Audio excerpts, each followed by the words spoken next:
La verdad es que el estar aquí es un privilegio porque al final no esperaba estar tantos años aquí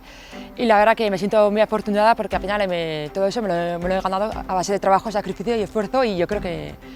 puedo estar más años aquí, pero bueno, 2 añicos más y la verdad que lo agradezco. La verdad que hemos hecho una temporada yo creo que hasta febrero muy buena y luego a partir de ahí pues, hemos ido bajando un poco el ritmo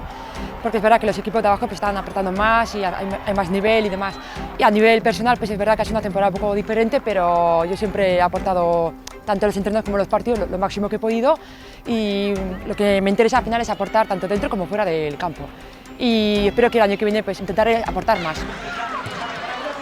La temporada que viene va a ser muy distinta a la de este año, porque es verdad que tanto los equipos como los clubes, es verdad que a nivel económicamente y profesional ha subido mucho el ritmo y las jugadoras de abajo también están aportando bastante y eso de cara para el futuro va a ser una temporada muy buena y una liga más profesional